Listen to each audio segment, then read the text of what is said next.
I receive questions from people, usually owners, sometimes people looking to buy a TwinTroller X10. They appear all kinds of ways, either by emails directly to me, sometimes on our Facebook page group, TwinTroller Community, and also in the bottom of videos like this one in the comments section. Those people that contact me ask me lots of questions on all kinds of subjects. I'd like to read to you some of them. In the description below this video, there are links to most of the items used in many of my videos. They are there so you can locate them in case you are interested.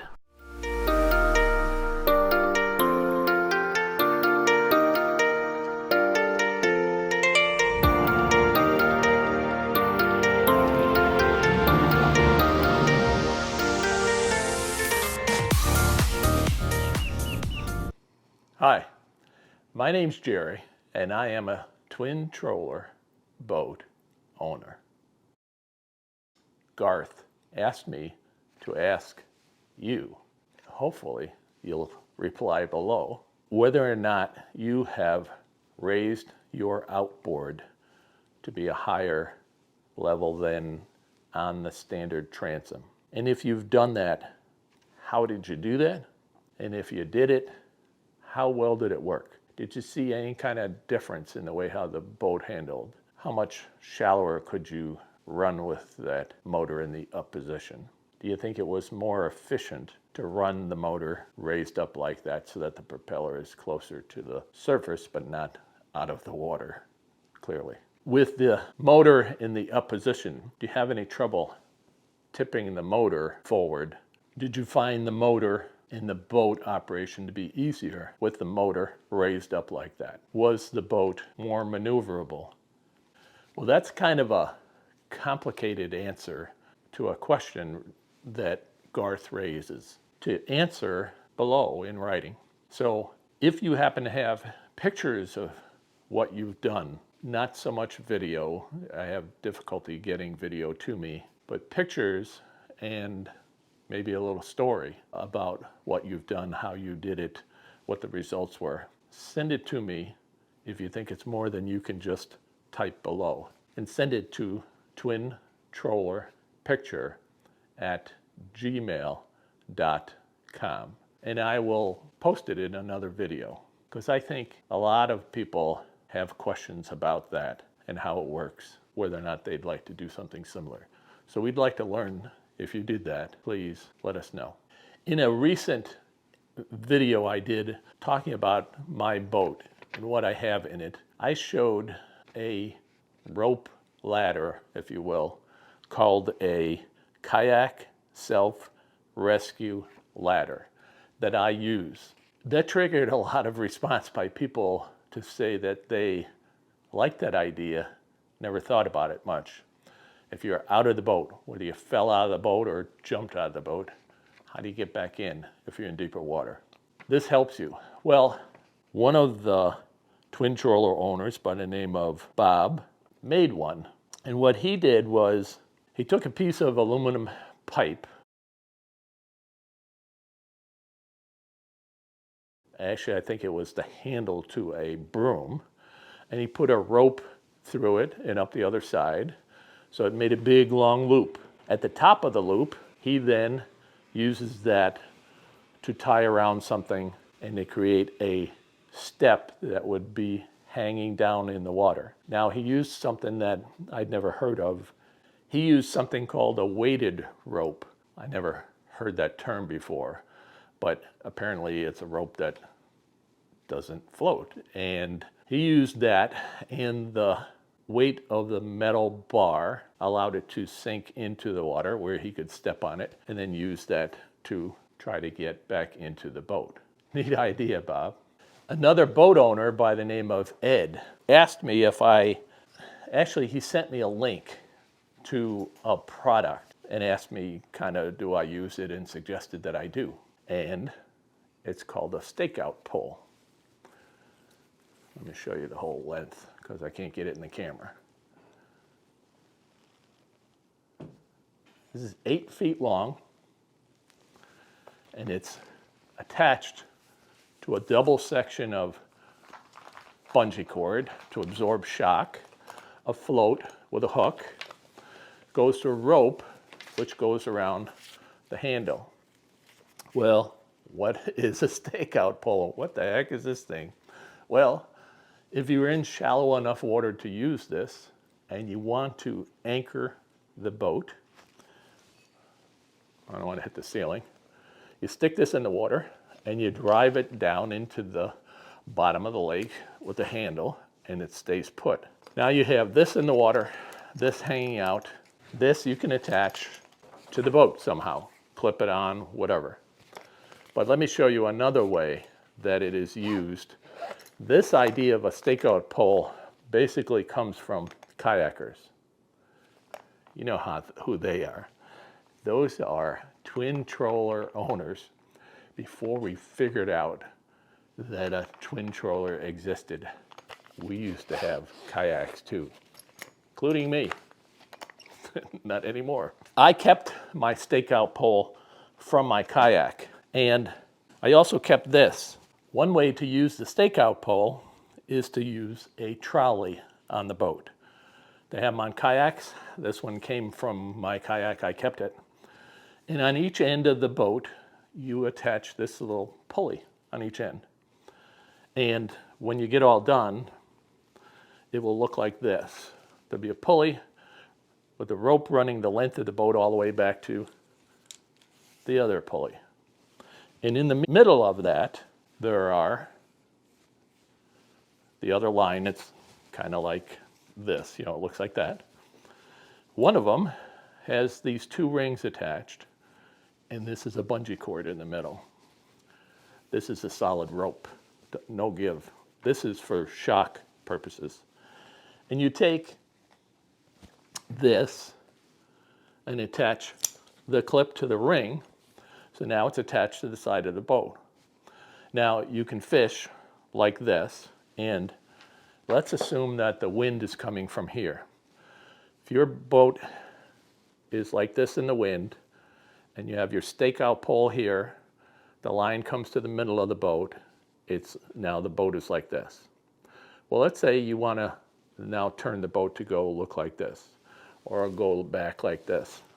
Well, that's where the trolley comes in.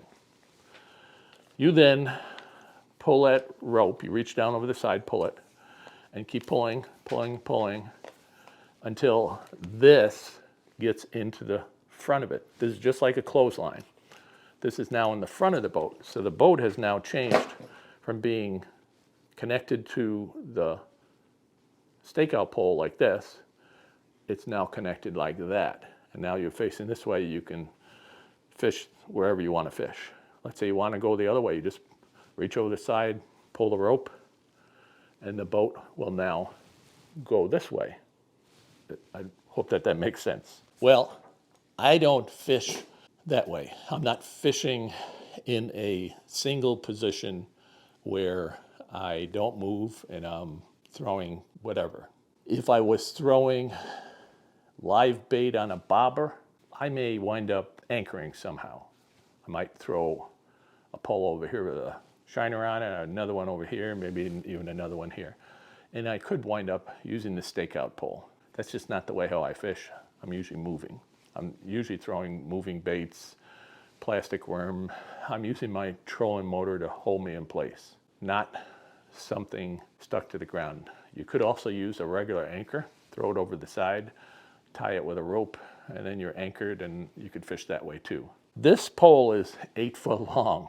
It's a pretty long pole. It's kind of, to me, a little bit unwieldy. So I just don't use it very often, but I could. And I just wanted to explain how that works in case you wanted to try to do something like that. One disadvantage of the pole, you stick this in the ground. This is 8 foot long. So at least if you're maybe going to try and get a foot into the ground, now you got to be in 7 foot of water or less. But sometimes, especially if it's a little bit windy, there's a lot of shock going, the boat is going like this, pulling this, and it pulls this out of the ground. Now, you take off and you're drifting. This is dragging the pole, and you have to go back Not a big deal, but you got to go back, stick in the ground again, and try and get yourself positioned again where you want it to be, if that's something that you want to do. While I was finding my stakeout pole, I also found some other things from my kayak. I used to have a pole that sat in the back rod holder that I PVC pipe that stuck up about 5 feet, because I was always afraid of getting run over because the kayak is so low to the water. And at the top of that pole used to be this. I had a flag, an orange, big orange flag that would hang on the pole behind me. And you might get a kick out of this. I used to have another flag that was underneath that one. And it says, "Surrender the booty."